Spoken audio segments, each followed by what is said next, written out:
Hello everyone, this is Damien from the Learning English Through Football team. I hope we're all doing well and staying safe wherever we are in the world.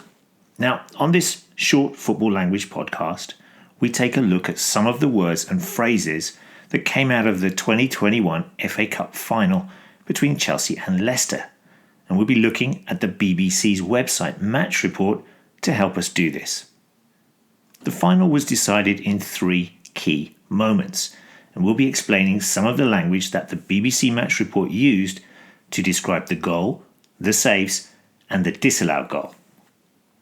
You can read a transcript for this podcast by coming along to our site here at languagecastle.com, while you can also find some vocabulary support here too. คุณกำลังฟัง languagecluster.com Leicester City won their first ever FA Cup title after defeating Chelsea 1-0 in the 2021 FA Cup final at Wembley this weekend. The Foxes, that's Leicester's nickname, became the 44th team to win the trophy, and their debut victory came at the 5th attempt. So, before today's win, they had appeared in most finals without ever having won the cup. The first half was a cagey affair, which means that both sides were wary of each other. They did not want to take too many risks, and so when the referee blew his whistle for half-time, each side had only had a couple of half chances. In the second half, Leicester started to play better, and halfway through this half, their young Belgian midfielder Youri Tielemans scored with a wonderful strike, and this is how the BBC reported it.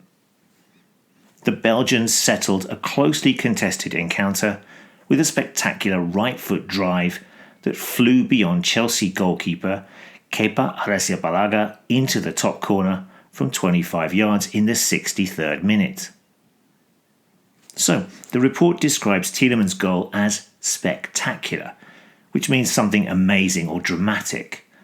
And it then goes on to describe the kind of shot he had, a drive, which suggests power but also accuracy. We could also describe this as a screamer, a wonder strike, a thunderbolt, a bullet, or we can also use the distance from goal to explain how good it was, a 25-yarder in this case.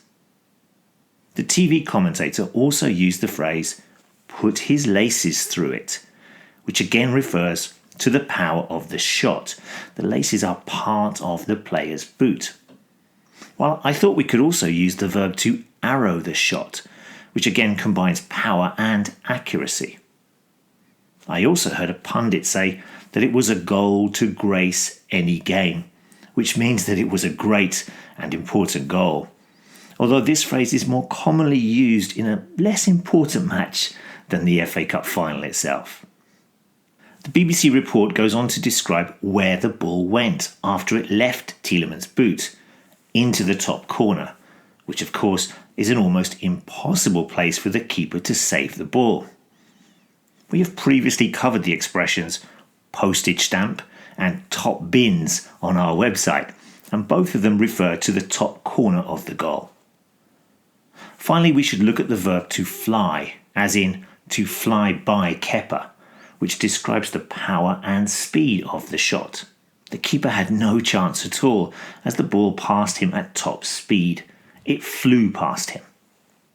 This brings us to the next key moments of the game.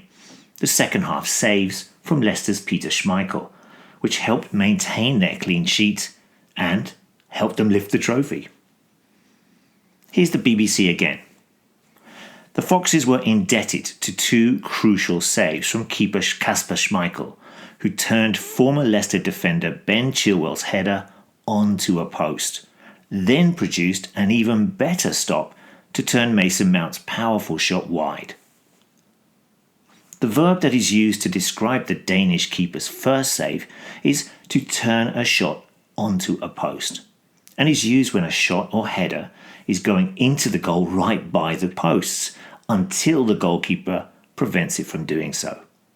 These saves are quite difficult as the keeper has to try and reach the ball, while at the same time they may be worried about crashing into the posts. In this example, Schmeichel reached the ball, a header from his former Leicester teammate Ben Chilwell and pushed it away from danger. The ball then hit the post and went out for a corner. So we can say that the keeper had turned the shot onto the post. His second save was even better, as Chelsea player Mason Mount fired in a half volley, which the keeper then pushed away in mid-air. He threw himself at the ball and appeared to be flying. He turned the shot wide. This is similar to the previous expression with the verb to turn being used again. But this time we can see that the ball did not hit the post.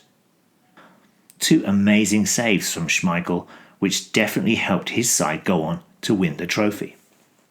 The final key moment from the game took place in the last minute, when Chelsea were desperately trying to score an equaliser. Here again is the BBC. And in a final act of drama, Wes Morgan bundled into his own net following a last-minute goal-mouth scramble before it was ruled out by the barest of margins following the intervention of VAR. So, the ball reached Chilwell again, whose cross into the 6-yard box was then bundled into the net. To bundle into the net means that the ball has gone in, a goal has been scored, but in an untidy manner.